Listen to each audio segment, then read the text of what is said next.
Hare Krishna, everybody. We'll start with the invocation.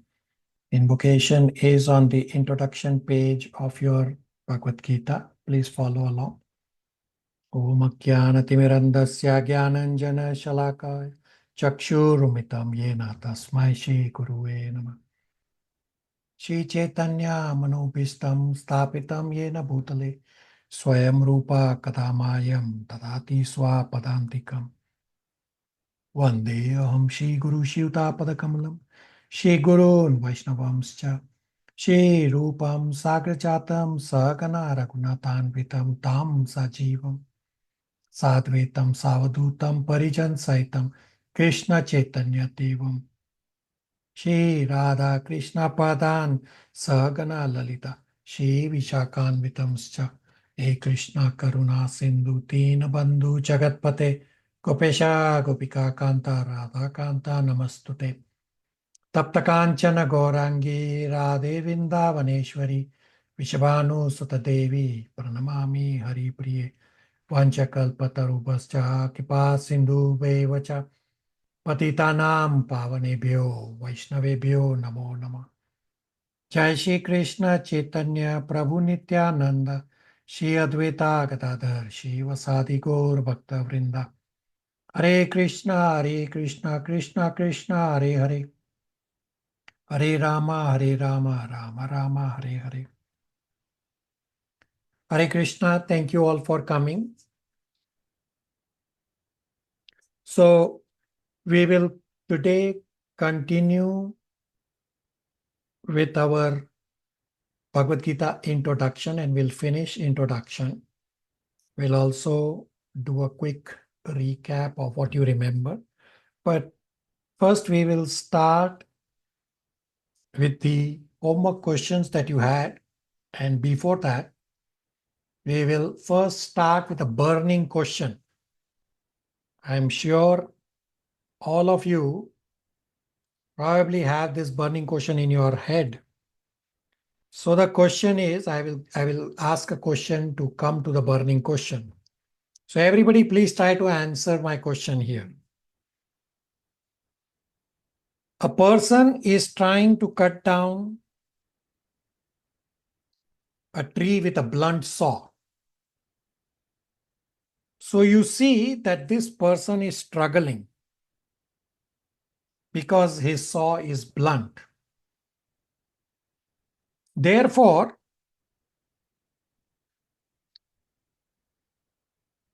you go to this person and say to this person, can I give you some advice? My question for all of you is, what will be this person's response?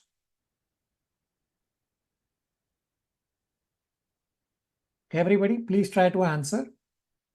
So a person is trying to cut down a big tree with a blunt saw, and you see that this person is struggling because of the blunt saw. So you go to this person and you say, can I give you some advice? What will be this person's response? Smith Prabhu? Yeah, Hare Krishna Prabhuji. I think this person might respond in ignorance that he does not want to know what he's suggesting or anything. That's what I think. In ignorance, he would not like to listen to anyone.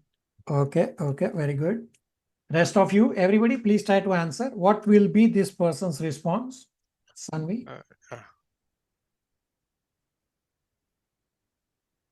Sanvi, go ahead. You are signed up at Sanvi. I don't really know you. Hare Krishna Prabhu. Sorry, it's Bhaumik. It's my daughter name. So yeah, change your name on the Zoom call after. Yeah, go ahead. What's your response? So I think he will say that mind your business. Very good. Mind your business. Okay, very good. Rest of you, please answer. Hare Krishna Prabhu. So Prabhu, answer depends on the at that moment what he's thinking. Like let's say if he's angry, then there might be a chance that he will respond accordingly. Okay, so what will be his response? Monarch Prabhu?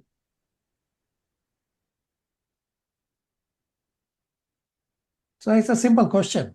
Everybody should be able to answer. What will be this person's response? Everybody, please answer. This is an open forum. This is our practice ground. Everybody, please try to answer. Hare Krishna. Hare Krishna. Maybe he will be frustrated, and in that frustration, he will not like to listen to any advice. Okay, not Or listening to any advice. Okay, very good. that is like one scenario. Other scenario is that maybe he is looking for help, and if we suggest that we may be able to help, he may be Yeah, from the able to. scenario I described, he's struggling. He's not really looking for help. Otherwise, he would have come to you. All right. Rest of you, please answer. Somebody was trying to answer.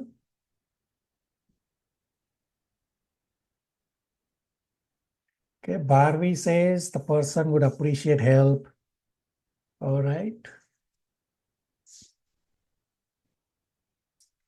Somebody else, rest of you, those who have not answered. Alok, Ankit, Asmin. Yeah, hi. So I think he would say that no, I'm good, thank you. Yeah, very good. Mind your own business. Okay, very good. Yeah, rest of you. Alok, Asmi, Dipali, Dhara, Ishan. Please answer.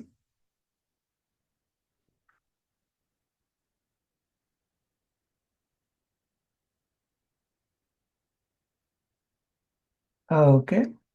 So most of the time, this busy person will say, go away. I am busy. Some of you also answered this similar way. So even when you are actually wanting to help by telling this person that his saw is blunt, or you may even have an electric saw to easily cut the tree down. Similarly, I am sure many of you must have had this thought pass through your mind that what is this guy Rajesh Ramvilas thinking, giving me so much homework to do when I am busy in this material world? Anyone had this thought in your mind? No. Okay. So Smith Prabhu completed the homework. Rest of you who did not complete the spiritual endeavor that I gave you, didn't you had this thought in your mind?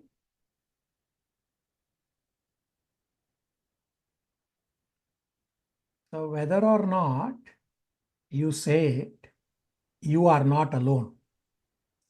At my first one-on-one meeting with my spiritual master, His Grace Vaisheshika Das Adhikari, when he gave me few things to do, like spiritual endeavors to do, my direct statement to my spiritual master was, I don't have time for what you are asking me to do because my material world personal calendar is fully booked for the next 12 months. Simultaneously, I also asked my spiritual master that please advise me that under the circumstances that I am so swamped in the material world, how can I do what he is asking me to do? So because of my inquiry, my spiritual master guided me. Hence, I was and I am still able to serve him. So why I am discussing this is that we will discuss in Bhagavad Gita 3.14 verse, Yajna Karma Samudbhava, meaning for each one of us, there is material duties and there are spiritual duties. Both material and spiritual duties are born together.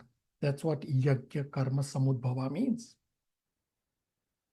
So it is good that I am doing material duties, but simply doing material duties is doing partial duties. Therefore, we also have to do spiritual duties. Studying Bhagavad Gita is part of spiritual duties. So right now, my entire day is spent in material duties and little to no time on spiritual duties because I do not have taste for spirituality. So now I have to learn to find a balance between material and spiritual duties by developing the taste for spirituality. So balance between material and spiritual duties does not mean that every single day or at a particular time, I will do my spiritual duties. No, that's incorrect. Balance between material and spiritual duties is like a compass. As long as I am moving in the right direction of spirituality, I am okay. So to understand balance, assume you are riding a bicycle. You are driving straight and you have to turn. So to turn your bicycle, you have to tilt your steering wheel.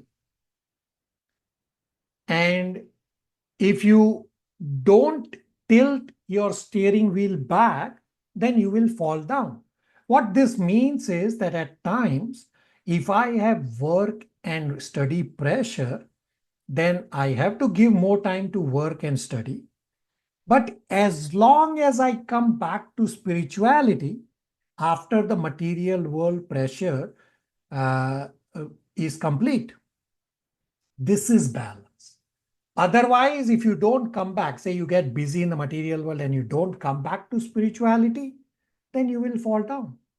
So many of you are accountants like me. I'm also an accountant.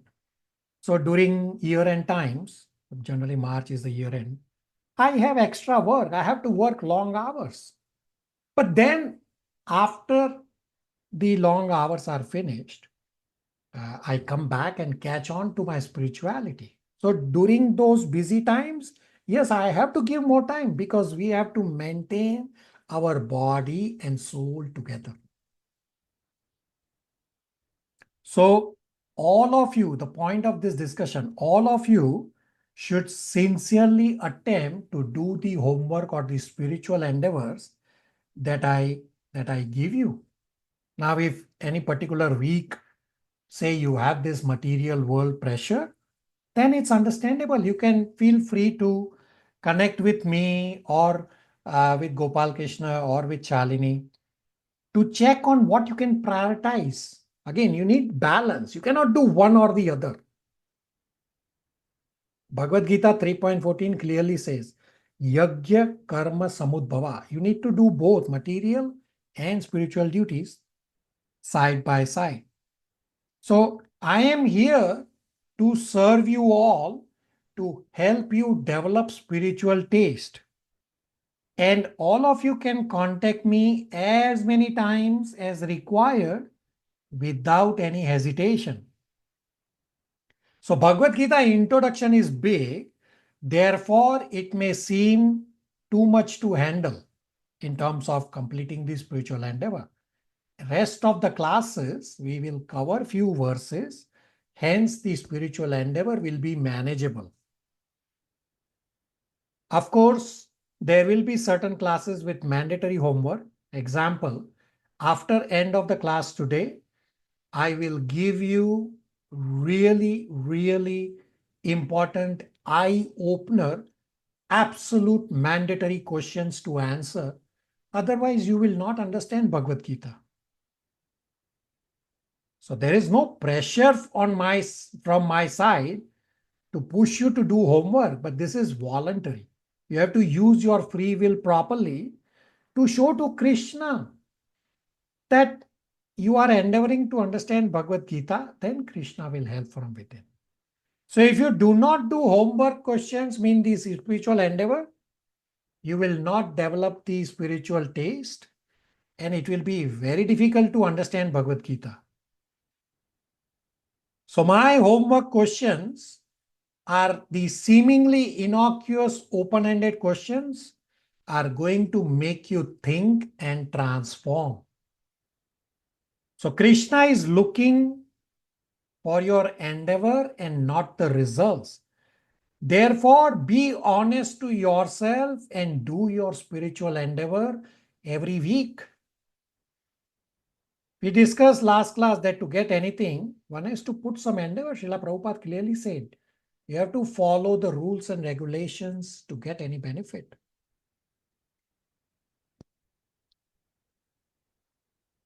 So initially, Bhagavad Gita study will be very confusing and at times overwhelming. Especially chapter 2 will be overwhelming because chapter 2 is a summary of entire Bhagavad Gita. Not only chapter 2 has lot of points, plus all these points are at a high level, and I have actually tried to make it simplified for you all to make the Bhagavad Gita study easier. But you have to follow the endeavor. So again, I am here to serve you all and help you all to get to where we all need to be from where we are. Therefore, be comfortable in communicating with me. Try to just hang in there and you will get the understanding. So my spiritual master, His Grace Vaisheshikata Sadhikari and Srila Prabhupada's mood is that Krishna consciousness is one big family. Our relationships will be based on trust. So philosophy alone is not going to help you. So I will repeat that I am here to serve you all and help you develop spiritual taste. So you have to do your part as well. And you can contact me as many times as required without any hesitation. So I am open for suggestions and feedback from all of you.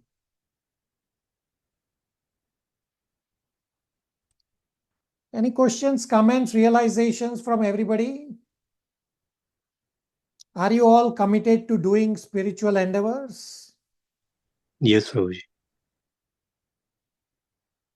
Everybody, I got silence from rest Yes, of you. Prabhuji. Yes, Prabhuji. Yes, Prabhuji. Yes, Prabhuji. So Yes, Prabhu. Yes, thank, Prabhuji. thank you, everybody. So going forward, end of day Wednesday will be the deadline for all of you to complete the spiritual endeavors, because I will be assembling your responses on slides. I will not name names. I will only be assembling the answers, and that too at a high level summary way.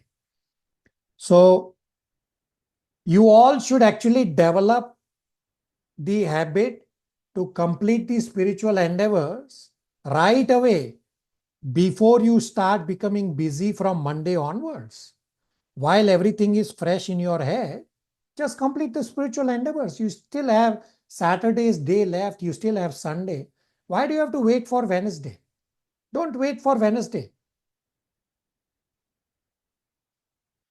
So at end of day today's class, I will provide a really, really important and absolute mandatory spiritual endeavors. And if you don't endeavor, it will be very, very difficult for you to understand Bhagavad Gita. So we will all read from Bhagavad Gita, where Srila Prabhupada says that devotee should have a plan. So first of all, focus on solidifying Bhagavad Gita, because Bhagavad Gita is ABCD of spirituality. There is a misconception that let me do more and more this and that spiritual master lecture or hear Srimad Bhagavatam.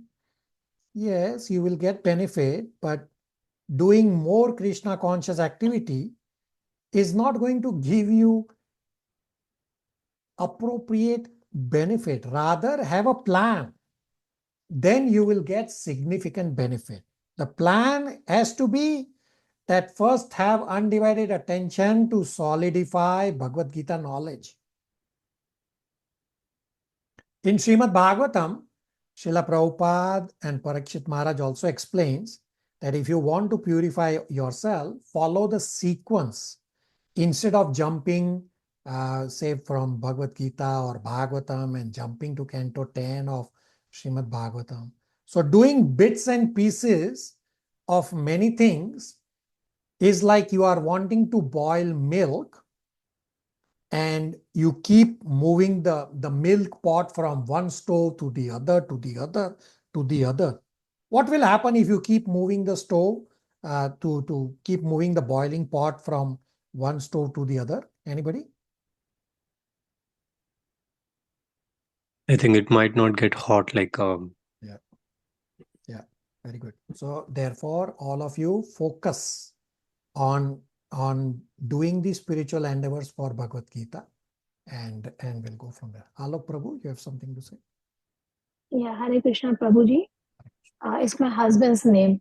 Yeah. My name is Ritu. Yeah, I have to add correct it. your name also on the Zoom chat, and so I can call everybody to read. Yeah, I think it will take a longer time. Yeah, to heat when you keep moving the pot, it will. Yeah, take. because So we are keep on moving it. Yes. yeah, so focus on Bhagavad Gita. Drop everything.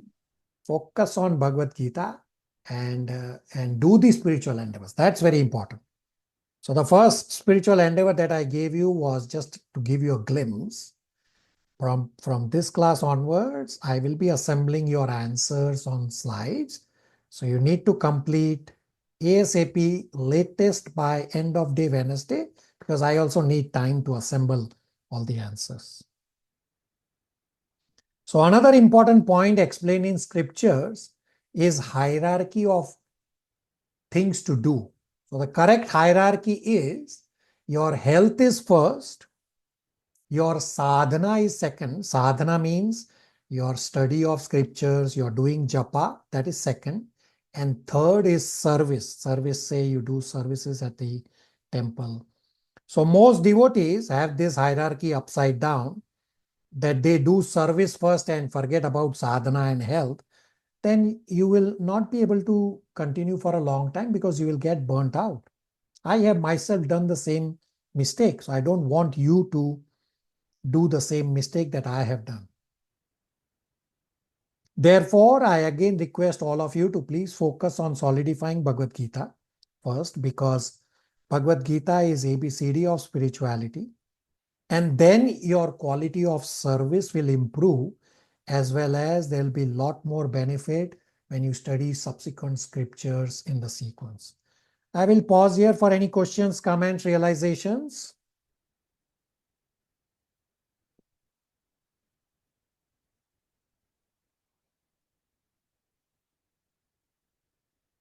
Everybody on the same page? yes, Prabhuji.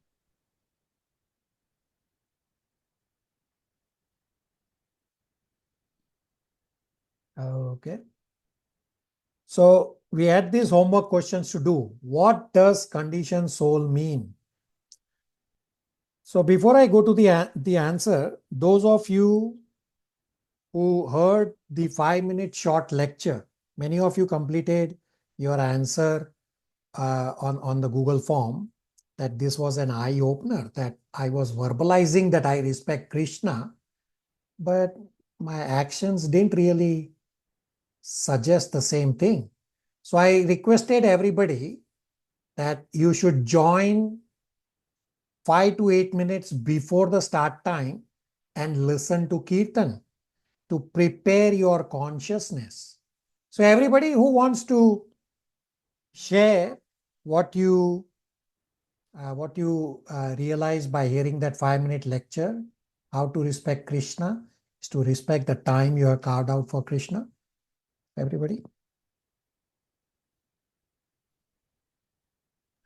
Yeah, Hare Krishna, Prabhuji. What I learned from that 5-minute lecture is what we think that what we are respecting is not the exact thing that we should be doing. It's a lot of other things that Krishna, that's like the way we should respect Krishna is following everything that's mentioned, and reading Bhagavad Gita, doing the japa and doing the service.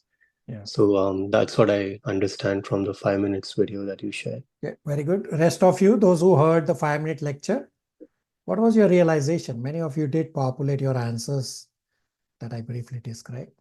Rest of you?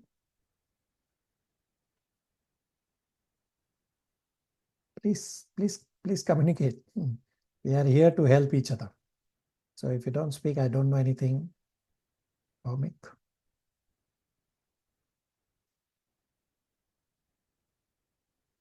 Bhaumik wanted to say something?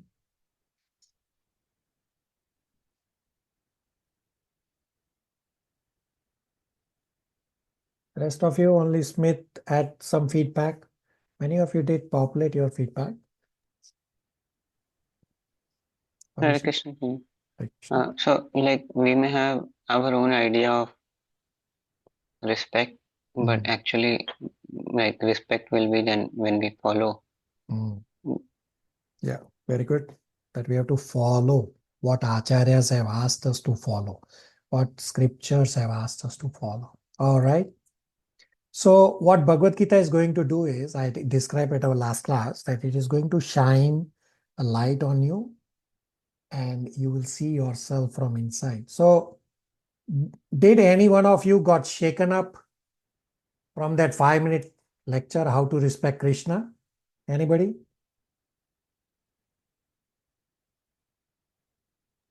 Yes, Prabhuji, for me it was eye-opener as well, and it gave me a realization that what I'm doing and what I should be doing and what I think about respecting Krishna. So it had an impact, and Okay, yeah, very it good. gave me an idea, yes. Yeah, very good. Rest of you, anybody got shaken up?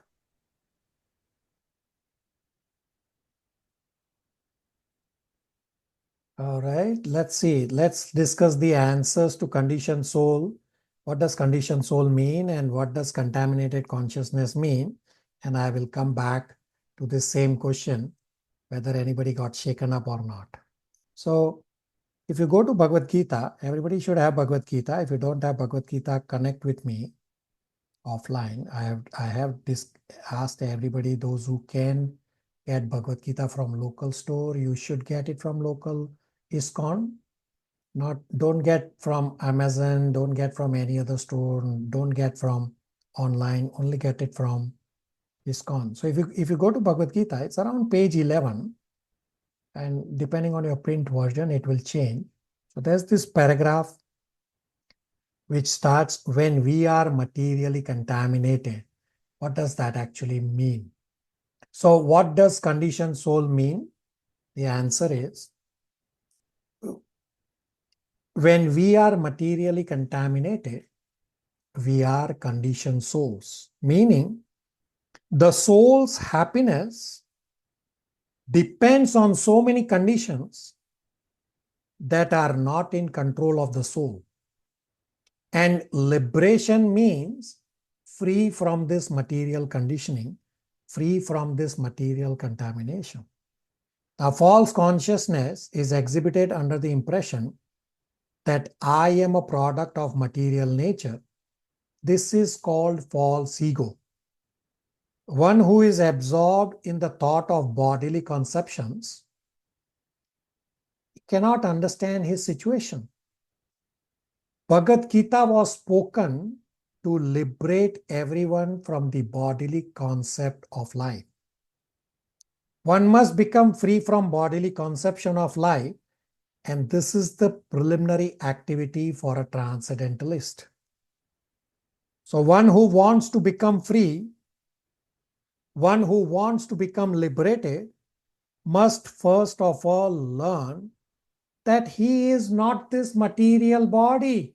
You are a soul. Liberation means freedom from material consciousness. Even when you may still be here on earth or anywhere in the material world, you can still be liberated. A perfect example is Srila Prabhupada. Srila Prabhupada was here in the material world, but he was always liberated. He was not under the clutches of material nature. So Bhagavad Gita's instructions are intended to awaken this pure consciousness, and therefore, towards the end of Bhagavad Gita, Krishna asks Arjuna whether he now has purified consciousness. So purified consciousness means acting in accordance with the instructions of the Lord. Everybody with me on what does conditioned soul mean? Yes, Prabhuji. Yes, Prabhuji. Now, contaminated consciousness is there on the next page of Bhagavad Gita.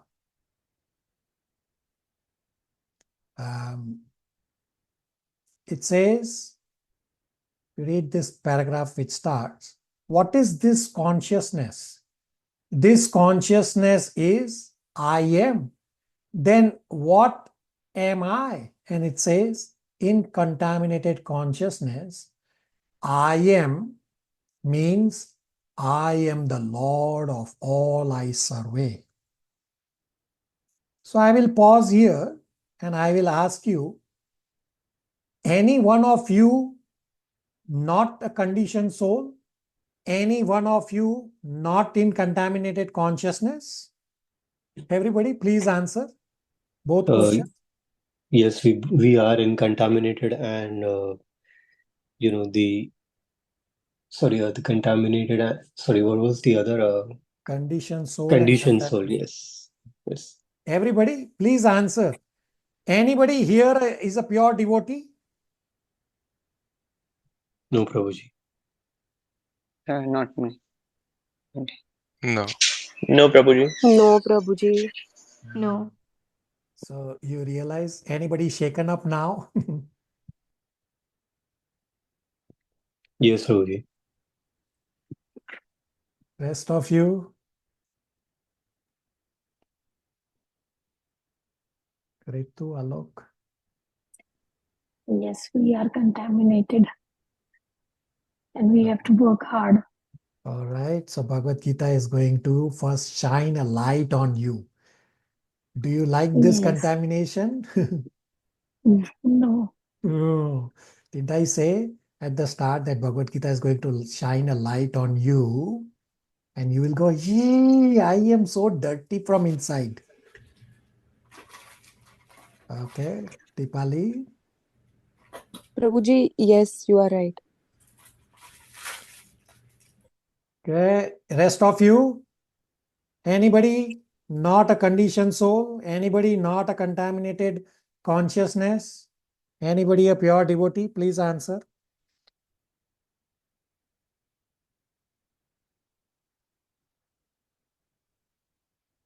Silence. I got silence. Again, nothing to be worried about. We have to openly converse. This is our practice ground. And without worrying, we just should be able to freely converse.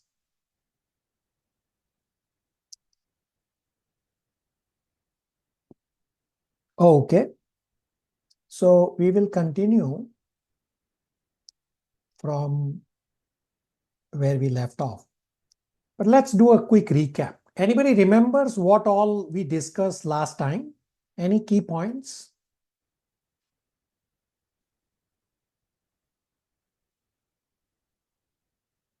Anything you remember? Yes, Prabhuji, what I remember was the text, I think in the second chapter that you mentioned about how you introduce about to your office member about the weather changing, and that verse that you mentioned, that was something I liked and I remember from that class. Yeah, very good. It's 2.4. Hare Krishna, Prabhu. So, Prabhu, what I remembered is last time you mentioned, with reference to the fourth chapter, that this knowledge is acquired by disciplic succession. It's not like we can understand by our mental concoction. Okay, very good. That Bhagavad Gita is not an academic study. You have to prepare your consciousness. Okay, very good. Rest of you, anything you remember? We covered so many points last class.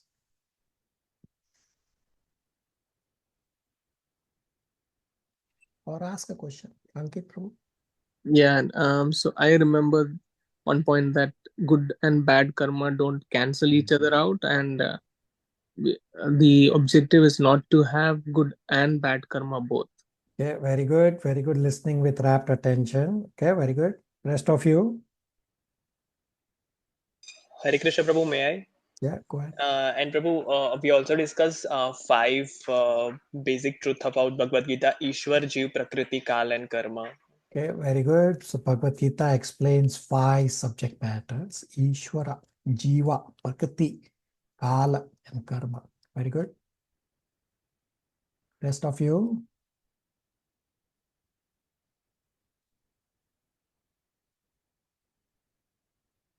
Any question. So if you don't remember, then you should ask a question. So either way, you say something that you remember, or you ask a question. One or the other, or both. Somebody?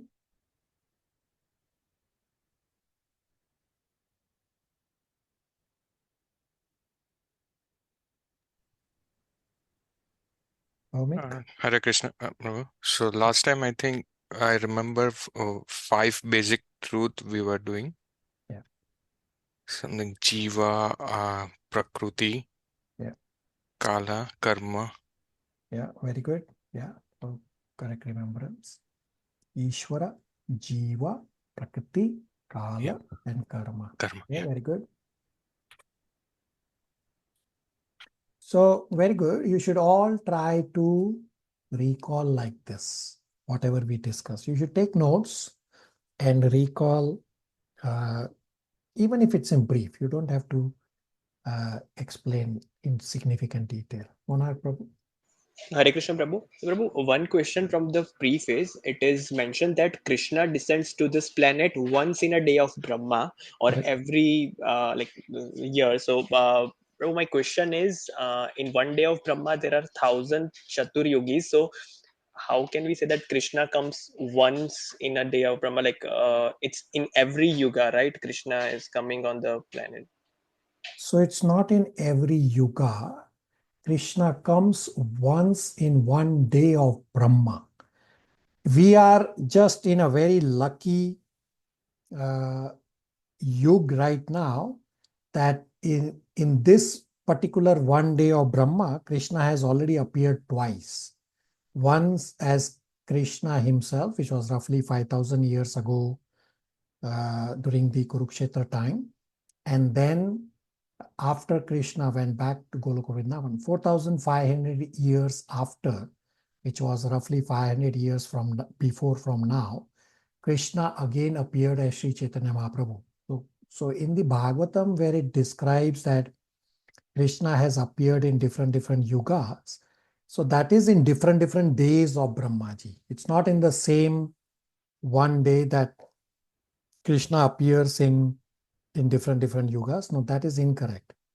Correct understanding is that Krishna appears once in one day of Brahma, and one day of Brahma has 1,000 cycles of Satyug, Tretayug, Dwarpayug, Kalyug, and which equals to roughly, so 12-hour day of Brahmaji equals to roughly 4.3 billion earth years.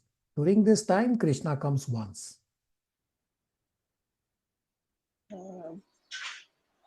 Hare Krishna Prabhu. Prabhu, what about the other incarnations? Like, does this line also cover the incarnation like Narsimha Avatar and So that those are all different. So Narsimha appeared for a particular reason. But what Krishna says that he comes once in one day of Brahmaji, that is Krishna himself. He may come in different incarnations. He has his own free will, but that's different. Okay, understood, Prabhu. Thank you. Hare Krishna. Okay. So far in the introduction, we have covered 8 points. Make a note and tell me if that's correct or not. So we started with the prayers to Srimati Radharani. Srila Prabhupada started Bhagavad Gita with prayers to Srimati Radharani. Second, we covered that Bhagavad Gita is a prescription. You have to take the entire Bhagavad Gita as it is, without any addition and without any deletion. We discussed devotion in the 5 rasa. We discussed the purpose of Bhagavad Gita is to deliver mankind from the nescience of material existence. 5th point, we discussed the tigress of ignorance. The tigress of ignorance is a massively strong statement to shake up my material attachments. We also discussed 5 basic truths: Ishvara, Jiva, Prakriti, Kala, and Karma. 7th point, we discussed conditioned soul, that the soul's happiness depends on so many conditions, that are not in control of the soul. And the 8th point we discussed was contaminated consciousness, that I am the Lord of all I survey. I am the enjoyer. Everybody with me? Everybody understands these 8 points that we discussed? Yes, Prabhuji. Yes, Prabhuji. All right. So we will continue, and I will, for rest of the introduction, I will again give you key points. I'm not going to read entire introduction. I'm not going to read, or I'm not going to tell you each paragraph. I'm going to give you important points, and you can make notes of paragraphs, and certain paragraphs we will skip, because introduction, everything is there, which will anyway get covered. I am trying to give certain important points right now. I mean, everything is important. It's not that the rest of the points are not important. So on page 12, around page 12 of your Bhagavad Gita, you will find a paragraph which says, we shall find therefore, this paragraph. So this paragraph and subsequent paragraphs explain Krishna consciousness philosophy in brief. So let's read this paragraph, and we will then discuss. So let's see. Ritu, you want to read this paragraph? We shall find therefore in Bhagavad Gita. Hare Krishna, Prabhuji. Prabhuji, I have to buy this Bhagavad Gita. I'll go to ISKCON tomorrow, Yeah, so and then I'll buy it. Yeah, connect with me offline before you go to ISKCON, and right now read from the screen. Actually, I'm on mobile. I think it will be difficult. All Let me right. try. Yes, Prabhuji. Can you read what you see on the screen? Yeah. From where should I start? Yeah. Yes. Yeah. Hare Krishna. We shall find, therefore, in this Bhagavad Gita that the complete whole is comprised of the Supreme Controller, the controlled living entities, the cosmic manifestation, eternal time, and karma, or activities. And all of these are explained in this text. All of these taken completely from the complete whole, and the complete whole is called the Supreme Absolute Truth. The complete whole and the complete absolute truth are the complete personality of Godhead, Sri Krishna. All manifestations are due to his different energies. He is the complete whole. So this explains Krishna consciousness philosophy in brief, that the complete whole is comprised of the Supreme Controller, the controlled living entities, the cosmic manifestation, meaning material nature, and eternal time, as well as karma. So all of these taken completely form the complete whole, and the complete whole is called the Supreme Absolute Truth. The complete whole and the complete absolute truth are the complete personality of Godhead, Lord Shri Krishna. So all manifestations are due to his different energies. He is the complete whole. And if you continue reading, so this paragraph, the next paragraph which starts, it is also explained in Gita. So this paragraph talks about impersonal Brahman. So we'll understand what is this impersonal Brahman. So let's see. Asmi, can you read what is highlighted on the screen?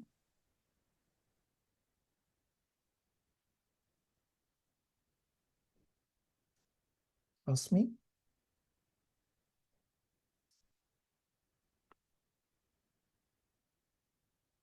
Ankit? Yeah, sure. Hare Krishna, Prabhuji. It is also explained in the Gita that impersonal Brahman is also subordinate to the complete Supreme Person. Brahmano hi pratishaham. Brahman is more explicitly explained in the Brahma Sutra to be like the rays of the sunshine. The impersonal Brahman is the shining rays of the Supreme Personality of Godhead. Impersonal Brahman is incomplete realization of the absolute whole, and so also is the conception of Paramatma. Okay, so there are 2 points explained here, impersonal Brahman and the Paramatma. That it is also explained that the impersonal Brahman is also subordinate to the complete Supreme Person. Many have this concept that the Supreme Lord is some light. It is incorrect. It is actually subordinate. The impersonal Brahman, or that light that we know, is subordinate to Krishna. Krishna explains this in Bhagavad Gita 14.27. I will show you visuals for all of this as we progress. And so the impersonal Brahman is incomplete realization, and similarly the Paramatma realization is also partial realization of the Supreme Absolute Truth. When you understand the Bhagwan feature, that's when you will understand fully. So please feel free to ask questions as we go along. Anybody, any questions so far? Hare Krishna, Prabhuji. Abhishek, go ahead. In the previous paragraph, the Ishvara and Supreme Absolute Truth, is there any difference in that? Yes, one and the Because same. One and the same. So Ishvara, generally you call, when you refer to the personality, Supreme Personality of Godhead, Krishna, he is Ishwar. He is a person. So when you refer to Ishvara, you're referring to a person, which is our next point to discuss. When you refer to absolute truth, yes, it is person, Krishna, but he's also referring to the entire whole. So we discussed in this the previous paragraph that the absolute truth, the Supreme Absolute Truth, includes not just Ishvara himself, but it also includes the living beings like us, the material nature, the eternal time, the karma. That's what it's referring to. Abhishek Prabhu? yeah, like Krishna, whether he is called Ishvara or Supreme Absolute Truth, he always includes all these aspects, right? Yeah, Prabhupada is trying to explain. Understand, we are at introduction, right? Mm. Understand that not everybody has studied Bhagavad Gita the way to the level that Abhishek Prabhu has read and understood. So you step in the shoes of somebody who's brand new. He doesn't know anything. He's still reading introduction. Okay. Okay. Yeah. Okay. Thank you. All right. So we'll continue with the next paragraph. So the next paragraph, let's see, talks about the Supreme Absolute Truth is a person.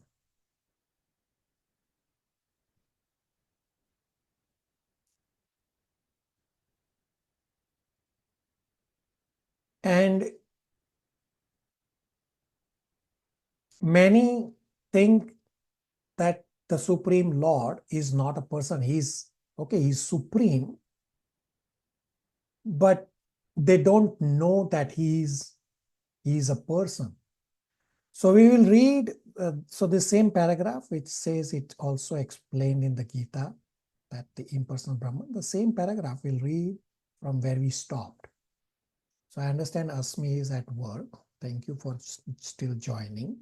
Bhaumik Prabhu, if you want to read from here, it is in the 15th chapter. Yeah, Hare Krishna. Prabhu. In the 15th chapter, it shall be seen that Supreme Personality of Godhead, Purushottama, is above both impersonal Brahman and the partial realization of Paramatma. The Supreme Personality of Godhead is called Saksit Satchitananda Vigraha. The Brahma Samhita begins in this way. Isvara Parmaha Krishnaha Sachina Ananda Vigraha Anandir Govinda Sarva Karanam. Govind Krishna is the cause of all causes. He is primal cause, and he is the very form of eternity, knowledge, and bliss. Impersonal Brahman realization is the realization of his said eternity feature. Paramatma realization is the realization of such eternal knowledge. But realization of the personality of Godhead Krishna is realization of all transcendental features, Sachitan and Ananda, eternity, knowledge, and bliss in complete Vigraha form. Okay, very good. So people are less intelligent. They consider supreme truth to be impersonal, but actually he is a transcendental person. And this is confirmed in various Vedic literatures, that we are all individual living beings and we have our individuality. The supreme truth is also in the ultimate issue, a person like you and me. The complete whole is not some formless light or whatever people have the imagination of.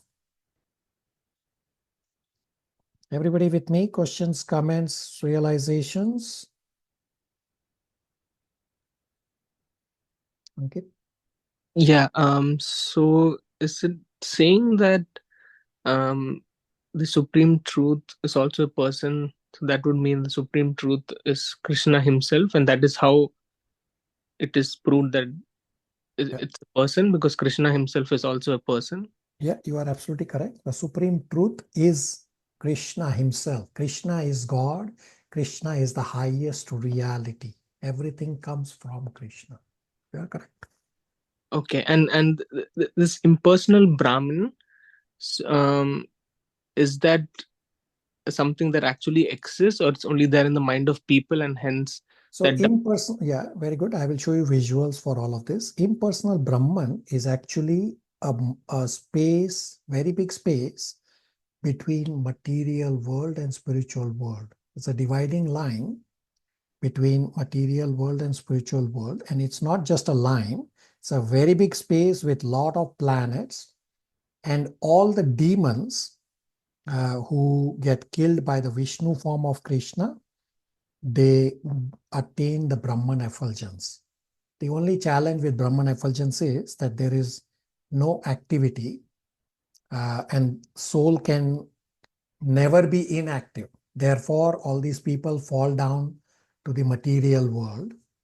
And generally, those who fall down from the Brahman effulgence to the material world, they are either the demons in the previous life, or they are following the Gyan Yoga process. So all these humanitarian people that you see in the material world, Bhagavatam describes this at great length, that all these humanitarian people, they were actually in Brahman effulgence, and they fall down first as humanitarian, and when they meet a pure devotee, then they continue their spirituality from where they left off. Does that answer the question? Actually answered more than what you asked for. Yeah, no, that definitely helps answer my original question. Yeah. Yeah, very good. Rest of you, any questions, comments, realizations?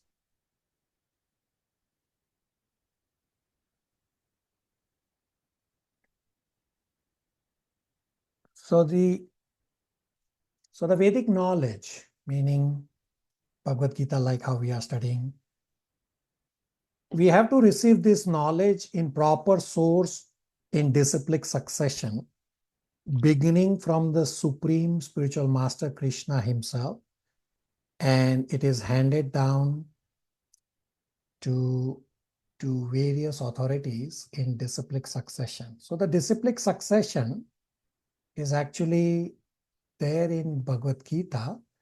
If you go to introduction, the last page, it actually gives you the disciplic succession starting from Krishna, then Brahmaji, Narad Muni, all the way down to Srila Prabhupada. And we all are getting this from Srila Prabhupada through his books, through the various acharyas that Srila Prabhupada has initiated, and all his lectures. Everybody with me? Questions, comments, realizations? Monarch Prabhu?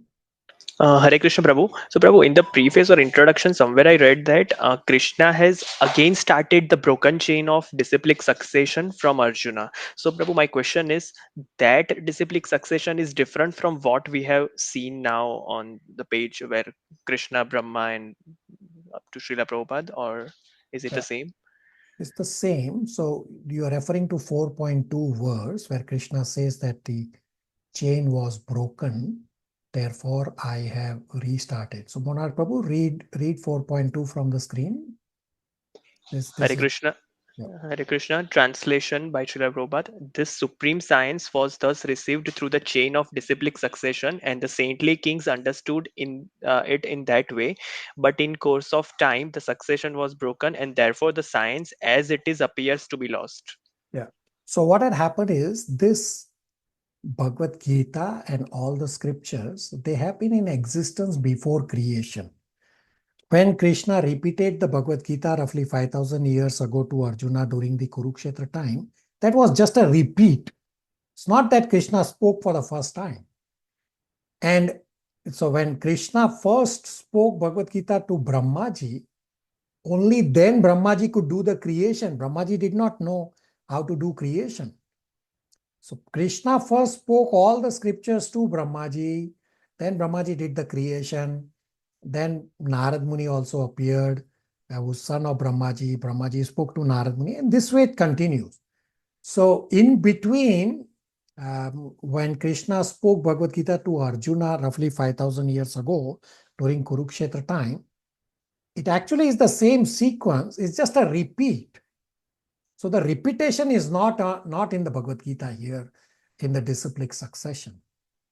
Monarch Prabhu, does that help you? Yes, Prabhu. So that's why Arjun's name is not written in that disciplic succession, what we are saying. Correct. It's just a Yeah. repeat. Okay, Prabhu. Okay, thank you. Krishna is not saying something new to Arjuna.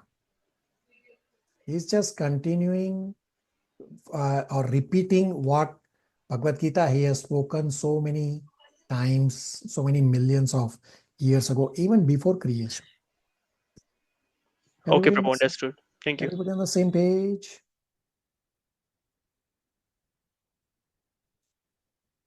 So we will go to the next paragraph where it says Vedic knowledge is not a question of research. So I briefly explained that we have to receive the original scriptural knowledge in disciplic succession, not by our whimsical thought process. We have to actually receive as it is. So we'll read this paragraph.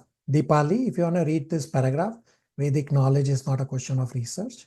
It's a very important paragraph. Have undivided attention, and you are going to get a homework also for this. Deepali.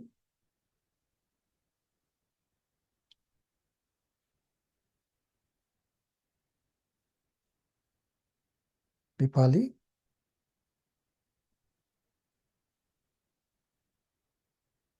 Dhara.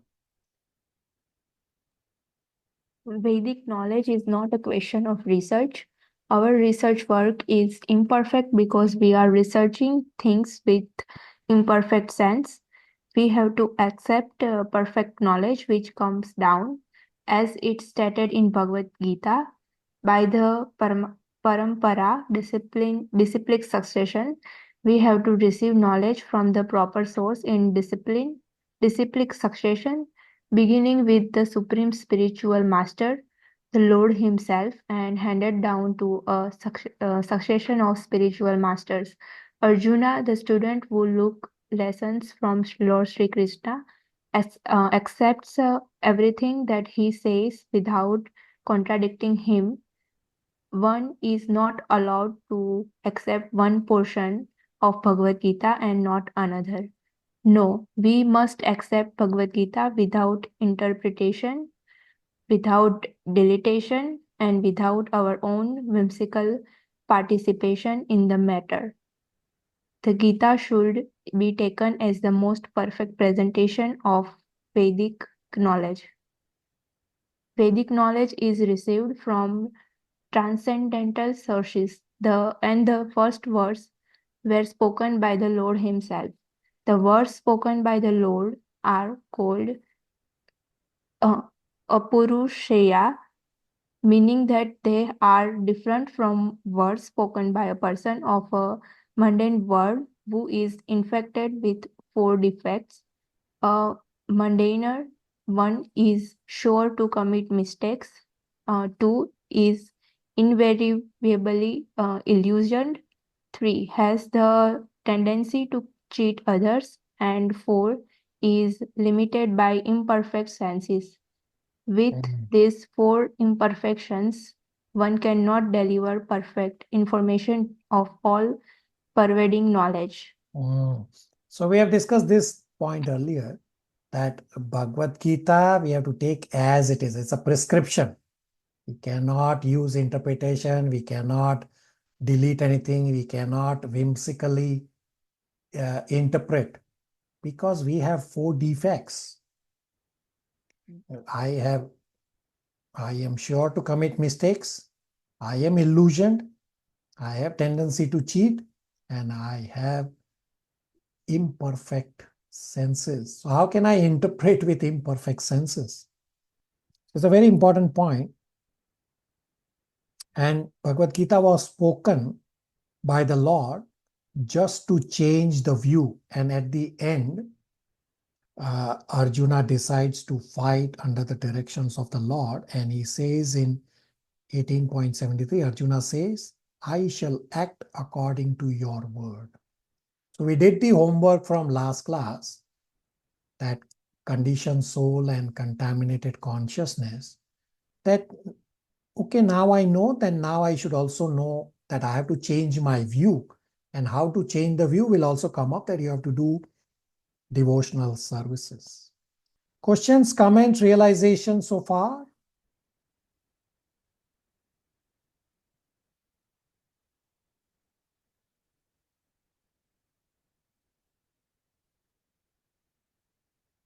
Silence. I got silence. Everybody on the same page?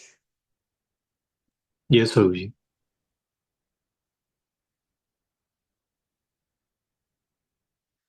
Yes, Guruji. All right. Rest of you?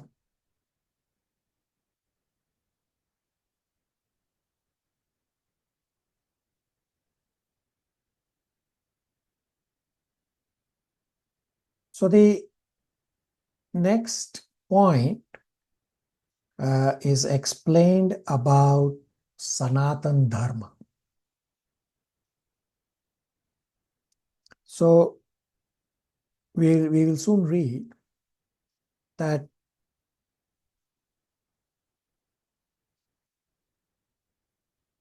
Sanat, if we properly utilize the instructions of Bhagavad Gita,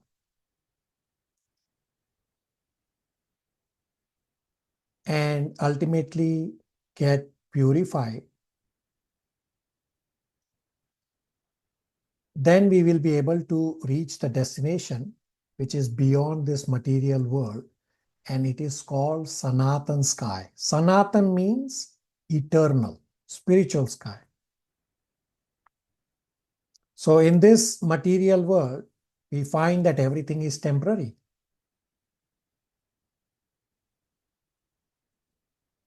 That is the law of material world, that everything is temporary.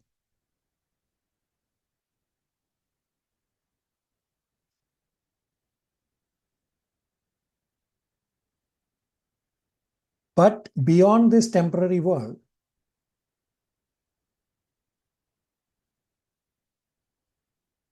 there is another world that consists of another nature, which is Sanatan. Sanatan means eternal. So Jiva means the soul is also described as Sanatan, because souls are eternal. And the Lord is also described as Sanatan because Lord is also eternal. So the whole purpose of Bhagavad Gita is to revive our Sanatan occupation or our Sanatan Dharma. Our Sanatan Dharma is the eternal occupation of the living entity is to serve the Lord. So let's read from this paragraph. So this paragraph which starts in this material men, in this world, men are not meant for quarreling. So this paragraph, we will read, the last few lines. All of this is clearly described. Let's see. Lipakshi.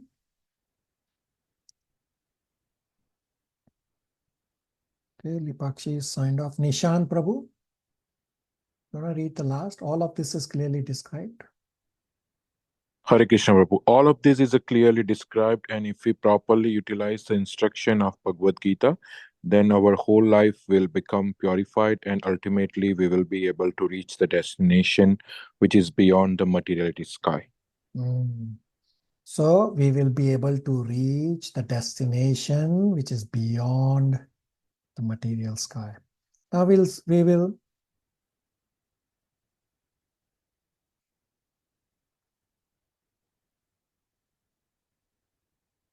we have to understand that we are not trying to manufacture any new relation.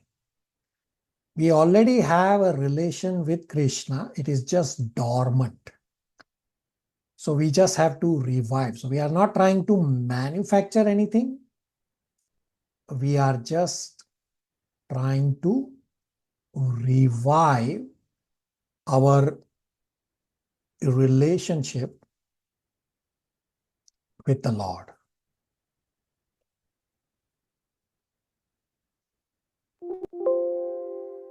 And to revive this relationship with the Lord, we first have to develop relations with devotees. So I explained this at the last class, that we first develop relations with devotees, and then we will be able to revive our relation with Krishna. So we'll read. So this paragraph, that destination is called the Sanatan sky. We will read from here midway through. Let's see, Smith Prabhu. So it starts from here. We have an intimate relationship. Yes, Prabhuji. We have an intimate relationship with the Lord, and because we are all qualitatively one, the Sanatana Dharma or sky, the Sanatan Supreme Personality, and the Sanatana living entities. The whole purpose of Bhagavad Gita is to revive our Sanatan occupation or Sanatan Dharma, which is the eternal occupation of the living entity. We are temporarily engaged in different activities, but all of these activities can be purified when we give up all these temporary activities and take up the activities which are prescribed by Supreme Lord. This is called our pure life. Okay, very good. So I already explained, and we just read what we discussed. Questions, comments, realizations?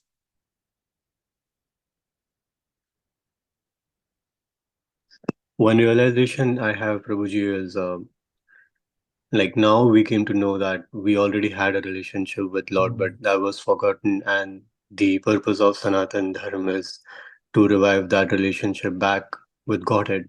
That's a realization I.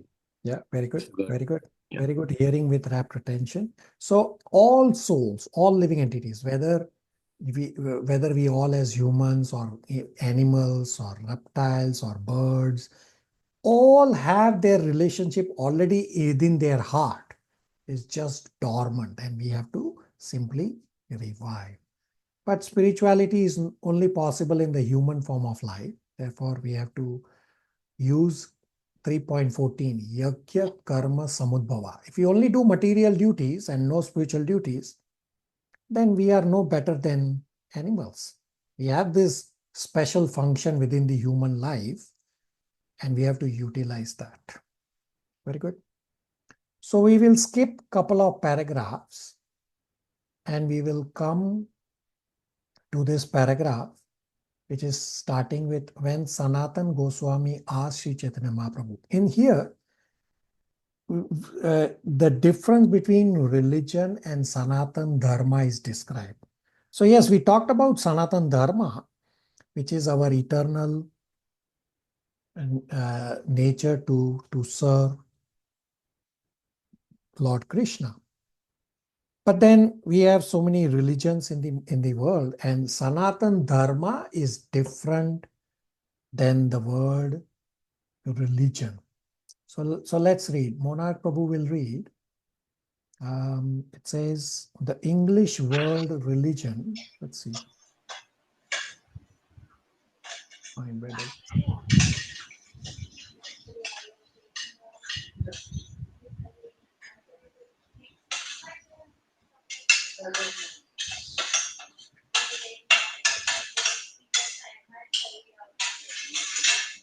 Monarch Prabhu, your background noise. Actually, it's the next paragraph. That's why we couldn't find. Let's see. Find the paragraph which says the English word religion. Please, somebody.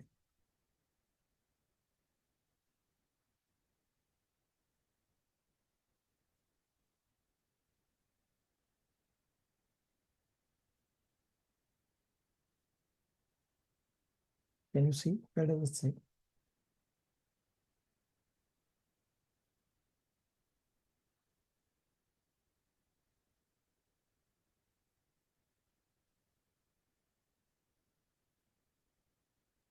It's on page 16, Prabhuji.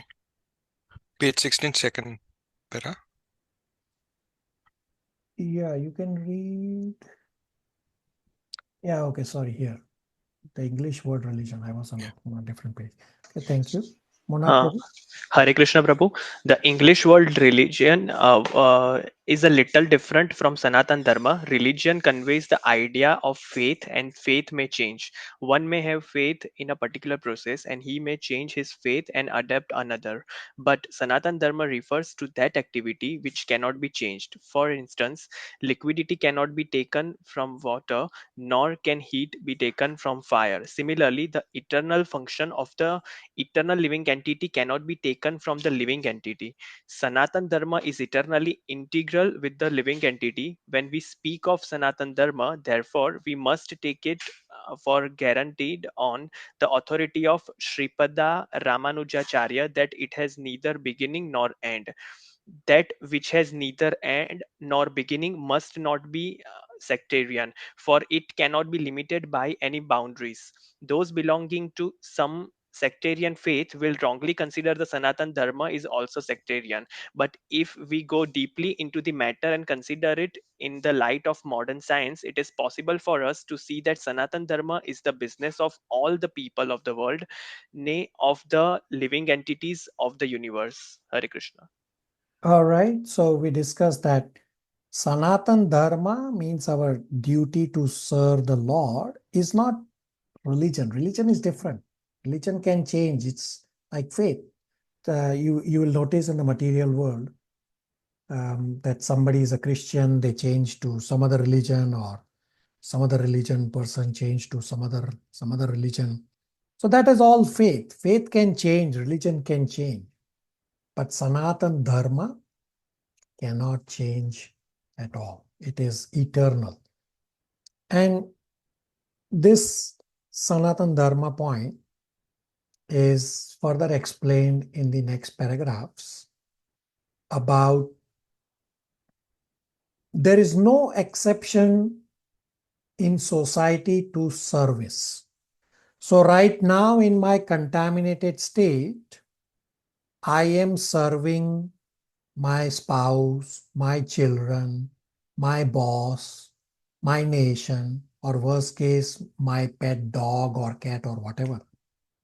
So if you notice that service is constant factor.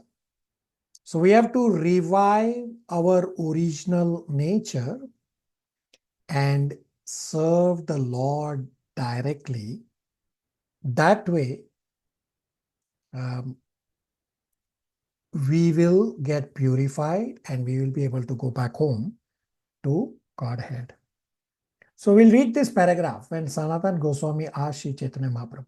Abhishek Prabhu, are you still able to read or are you traveling?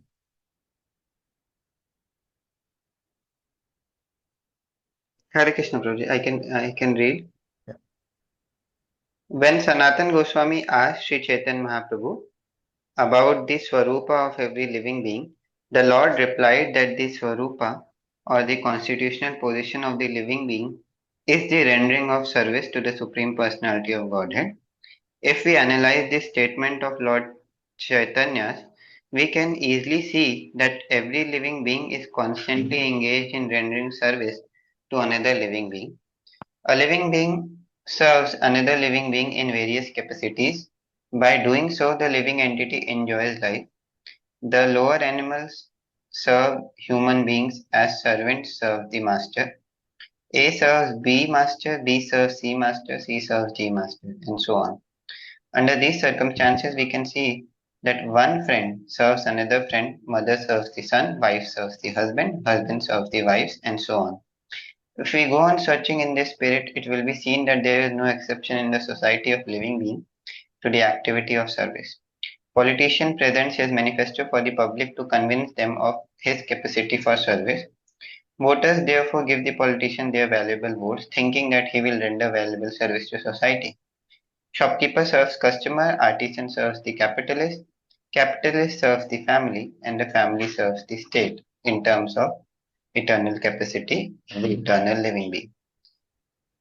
In this way, we can see that no living being is exempt from rendering service to other living beings, and Okay, therefore, so the common point Prabhupada is trying to explain is that service is the intrinsic nature of the soul. You cannot avoid service. Right now, we are serving spouse, family, children, nation, boss, dog, cat, whatever.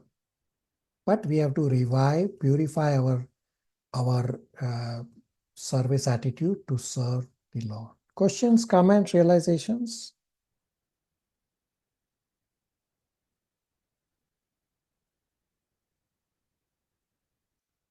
So we will skip few paragraphs. Next paragraph, few paragraph talks about demigods. We will skip right now. Bhagavad Gita does not approve worship of demigods or rendering service to demigods. Discuss that at great length. It will be a very heavy topic. We'll also skip the paragraph which talks about the abode of Lord Krishna, which is described in Bhagavad Gita chapter 15. We will also skip the paragraph about bodily designations. So when we are attached to designations like I am man, I am Indian, I am accountant, all these are bodily designations, means I am attached to body. So we skip the paragraph about the abode of the Lord. So we will go to the paragraph and read where it says how to approach the Lord. So this paragraph, which starts next, one may raise the question of how one goes about approaching the abode. So we'll read this paragraph and we'll discuss this. So Alok, are you also there with Ritu? Are you able to read? I am Ritu. All right, you read. Continue. Yeah, Hare Krishna Prabhuji.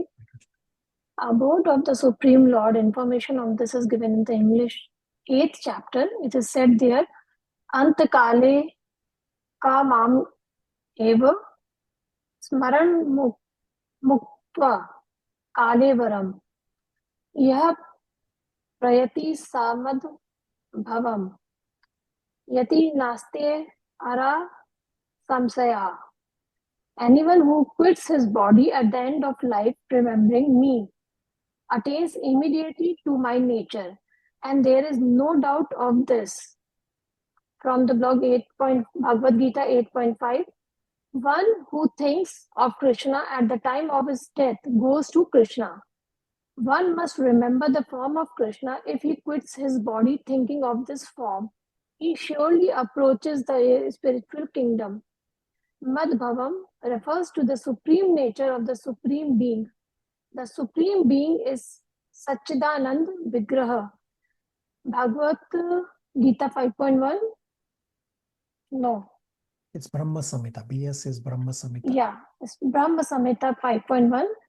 That is, his form is eternal, full of knowledge and bliss. Our present body is not Satchidanand, it is Asar, not Sat. It is eternal, it is perishable, it is not Chit, full of knowledge, but it is full of ignorance. We have no knowledge of the spiritual kingdom, nor do we even have perfect knowledge of this material world, where there are so many things unknown to us. The body is also Niranda. Instead of being full of bliss, it is full of mystery. All of the mysteries we experience in the material world arise from the body. But one who leaves this body thinking of Lord Krishna, the Supreme Personality of Godhead, at once attains a Satchidanand body. So what acharyas have explained and what we read, and actually Ritu, very nice recitation of the Sanskrit verse 8.5. So acharyas have explained when we read from 8.5 verse that we have to remember Krishna at the time of death, then we will attain Krishna. Now death is very painful. Death is like it's like 1,000 scorpions biting at the same time. Therefore, it is very difficult to remember Krishna at the time of death. Hence, acharyas have explained that don't try to remember Krishna at the time of death. Rather, remember Krishna throughout your life by remembering Krishna throughout your life by chanting Hare Krishna Mahamantra, by doing devotional services to Krishna throughout your life, by reading scriptures in devotee association. This way, Krishna will remember you at the time of death, as well as Krishna will help you to remember Krishna at the time of death. So life is a preparation and death is the examination. So Srila Prabhupada has a lecture title for chapter 8 that pass that final exam. And 8.5 says, if you remember Krishna, you will attain Krishna. And 8.6 explains that if you remember whatever else at the time of death, you will end up becoming that in the next life. Meaning, if a husband has attachment to a female, whatever be the relation, either mother, spouse, daughter, girlfriend, fantasy, whatever it be, the male or the husband will end up getting a female body in the next life. Or if the male, if the female has attachment to a male, whatever be the relation, whether father, husband, son, boyfriend, fantasy, the female will end up getting a male body. Now, there are a lot of factors to determine the next body. I'm just giving this particular point as an example.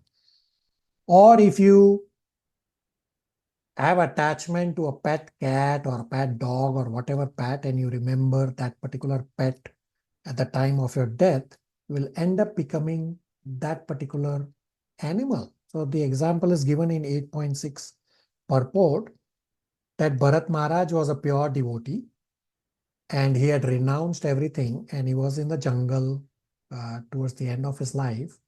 And in the jungle, a baby deer took birth around him and the mother deer died.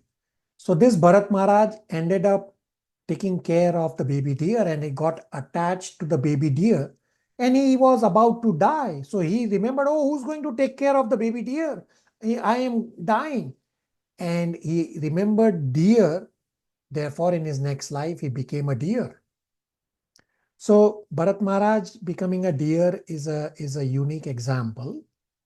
It's for us to learn that we have to remember Krishna and nothing else.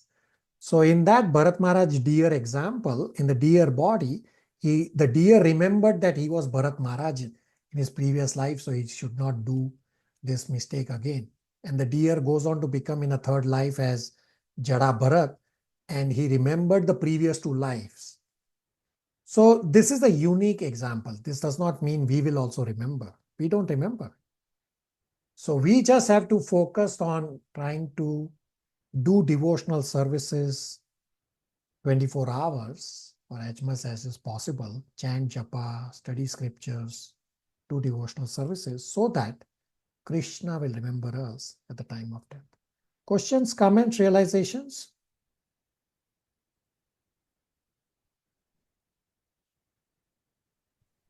Hare Krishna, Prabhu. Hare Krishna, go ahead, Bhumi Prabhu. So it says that we should detach from everything as we approach to the near of death. Yeah. And your question is? So we should not have any attachment, right? Yeah, you can have husband, wife, children, family, can have. You just don't need to have attachment. And this point gets discussed in the next paragraph we'll read, but I'll pause here. Does that answer your question? Yes. So you can have family. You just don't need to be attached. And this will actually get answered in the paragraph we'll be reading right now. That Krishna says, remember Krishna while doing your material duties. Krishna does not say that to elevate to spirituality, you leave everything, you leave your family and go to Himalayas or go to jungle. That's not what Krishna says. Rather, Krishna says, you remember Krishna while doing your occupational duties. So this is a very important verse, which is 8.7. And this is going to be our practice.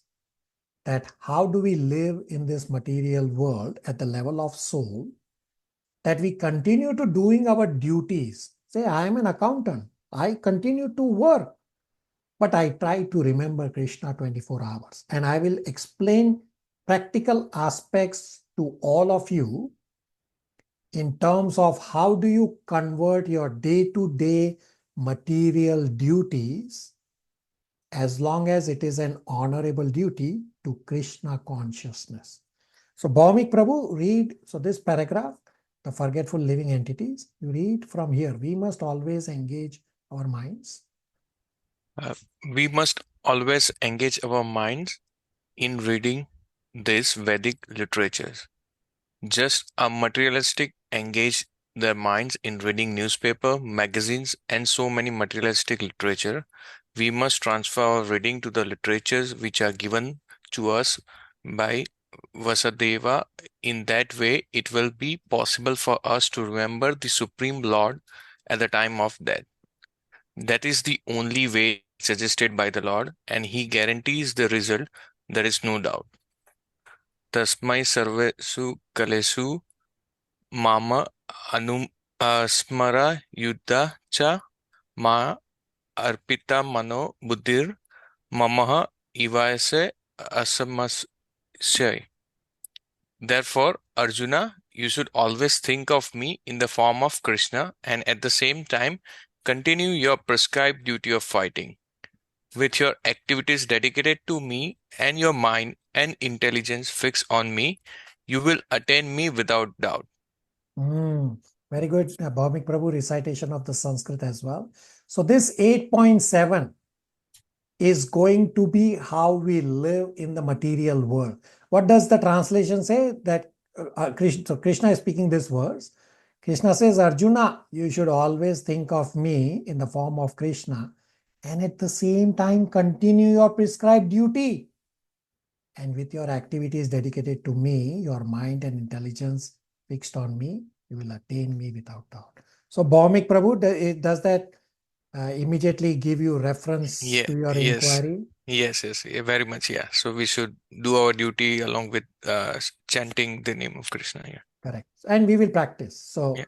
right now we are at introduction. I will give you practical aspects of how do you change your day-to-day activity into devotional service. We will first learn in theory, and then we will also practice. Questions, comments, realizations before I talk about the last part in introduction, and then we'll talk about homework.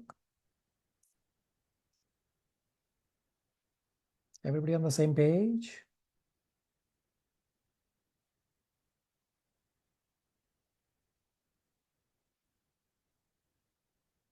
Okay. Ankit Prabhu. So this last paragraph, which says in conclusion, Bhagavad Gita. So basically this paragraph talks about that Bhagavad Gita is the essence of all scriptures. Ankit Prabhu.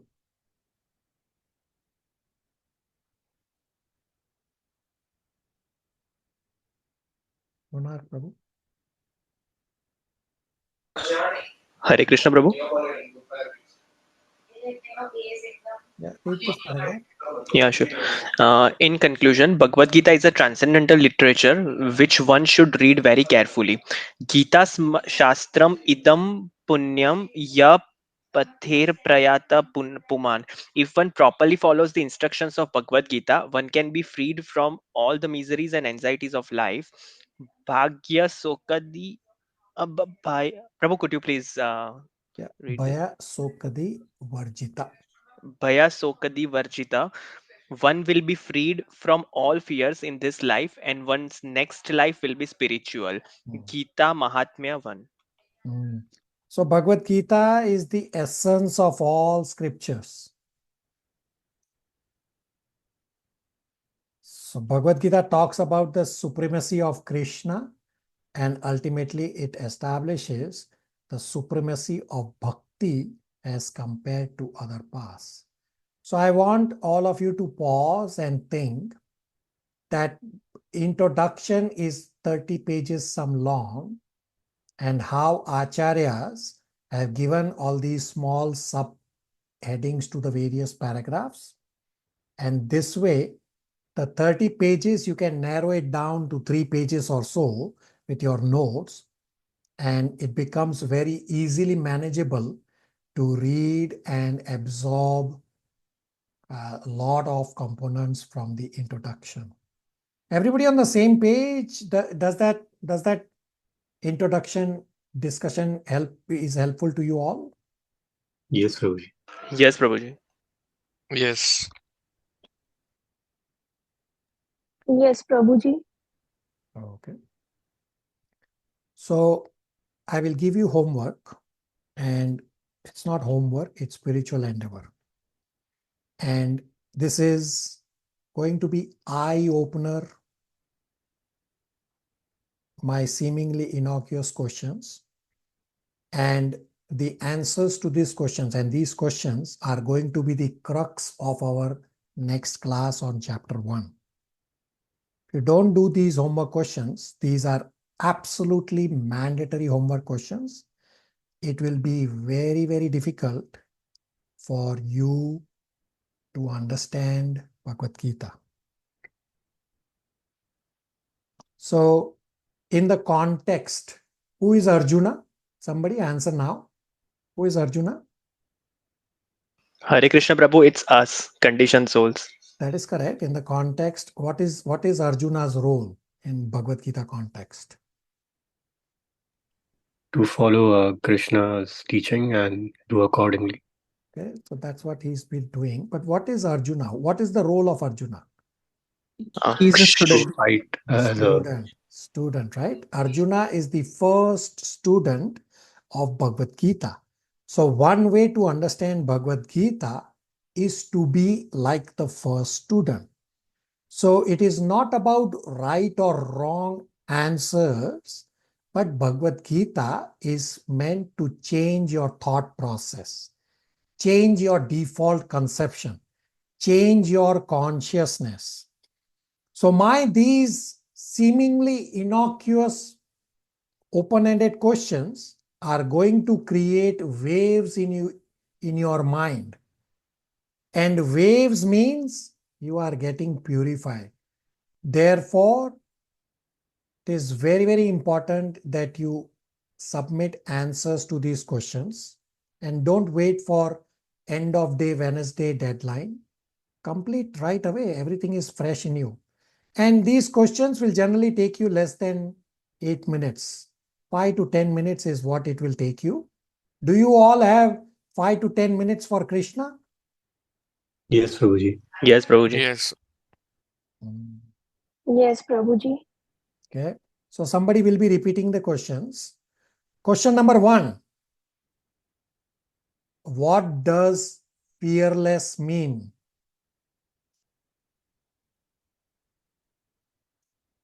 Please also provide the source how you got the answer.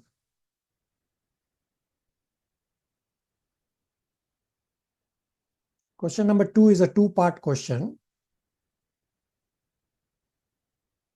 Do you think seeing is believing? Plus also provide the source how you got the answer. Second part of the question is, what all do you see around?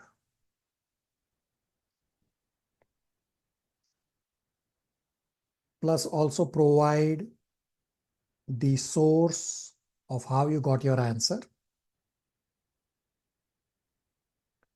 Next question, number 3, is an optional question to answer. You can think about. You are welcome to answer, but think about. Question is, what seems to be the purpose of Bhagavad Gita chapter 1? It just seems like observing the armies, that first Duryodhana observes the army and then Arjuna will observe the army. Has Krishna spoken anything? So is chapter 1 really required? So I will repeat question number 3, which is an optional question. That what seems to be the purpose of Bhagavad Gita chapter 1? Just seems observing armies, that first Duryodhana observes the army, then Arjuna observes the army. Has Krishna spoken anything? So is chapter 1 really required? So it is important that as part of your answer, you also explain how you got your answer. Understand, Bhagavad Gita is meant to change your default thought process. Therefore, you need to tell me how you got your answers. The fourth question is, which is a standard spiritual endeavor, is to read everything that we covered so far. So far we have covered preface and introduction. Read everything from preface and introduction. So you all tell me, is this homework question, is this manageable? Yes, Yes. Prabhuji. Yes, Prabhuji. Everybody will be able to do it right away. So you'll populate the answers on a Google form. I will send a link in the WhatsApp group shortly. So even if you plan to miss next class, you still have to do the spiritual endeavor. Otherwise, you are not going to get the benefit. Okay, so somebody please repeat the questions. Hare Krishna, Prabhuji, I can do that. Yes, Smith Prabhu, go ahead. So first question is, what does fearless mean? And provide source for your answer. Question number 2 has 2 parts. Part number A, do you think seeing is believing? And part number B is, what all do you see around? Yeah, And again, provide source for both provide these. source for your answers. Yeah. Third is an optional one. What seems to be purpose of Bhagavad Gita chapter 1? And question 4, the standard one, that is, read everything that we have covered so far, that is the preface and introduction. So these are absolute mandatory questions. If you don't answer these, it will become very difficult for you to understand Bhagavad Gita. Plus understand that we'll be doing these questions multiple times in our study of Bhagavad Gita. So it's very, very important that everybody endeavors on the questions. And if you miss a class, so without hesitation, you just send me a quick message to get the class recording. I don't need to know the reason why you skipped the class. Just send me a quick note. Can I get the recording? Or even if you attended the class and you need to catch up on your notes or re-listen something, just get the recording from me without any hesitation at all. I am here to serve you all. I am not a guru. I am a servant. I am not sitting here with a stick in my hand. As I said, we are here to help each other. We are here to develop relations. So feel free to connect with me on anything and everything. So follow a discipline of listening to Prabhupada lectures when I will post from the following class. I will post Prabhupada lectures in the WhatsApp group. Listen to Prabhupada ASAP and complete the spiritual endeavor without having to wait end of day Wednesday. So end of day Wednesday is your drop date time to submit so that I can assemble. I will be assembling the answers that you are submitting. Everybody can do that, please. Yes, Prabhuji. Yes, sir. Yes, Prabhuji. Yes, Prabhuji. So we still have about 10 minutes or so, a little over 10 minutes left. Feel free to ask anything or everything right now, or even offline if you want to discuss. So I won't start chapter 1 now. It's our next class we'll cover the entire chapter 1 in our next class. And these questions that I gave you are going to be the crux of our discussion at our next class. Bhavamik Prabhu has a question. Hare Krishna, Prabhu. So, like what we understand, this questions we need to answer from our perspective, or like in the context of Bhagavad Gita, like what we think about it, right? So we need to be. Very good. I was hoping somebody will ask this question. Thank you. So for these questions, I am not going to give any guidance on purpose. From going forward, I will give you guidance.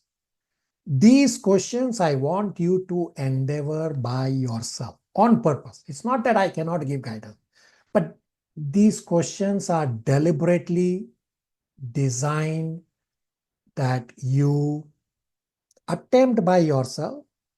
Going forward, I will give guidance on what you should and should not do. Bhavamik Prabhu and everybody, is that okay? Yeah, understood. Yeah. Rest of you?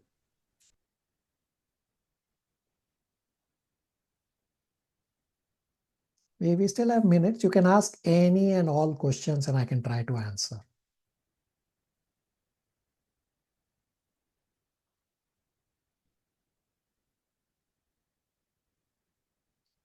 Somebody joined with their phone number, Samson something. Can you rename yourself to your correct name?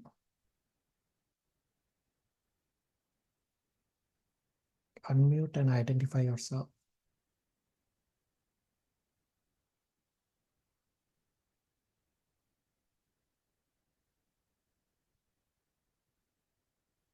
Okay.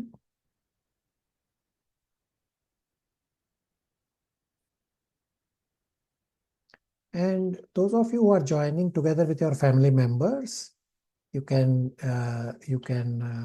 put your all names who are in attendance, so that when I call out your name to read, so that everybody gets the chance to read. And if you're join with your correct name on the Zoom call. You can edit on the Zoom. You have the feature to edit your name with whosoever's device you're logging in, so that I can call the proper name to get you reading whatever we have to read. Everybody okay with the format that we are following? Yes, Prabhu. Yes, Prabhu. Okay. Yes, Prabhuji. All right. So if you don't have any more questions, are we okay to stop here?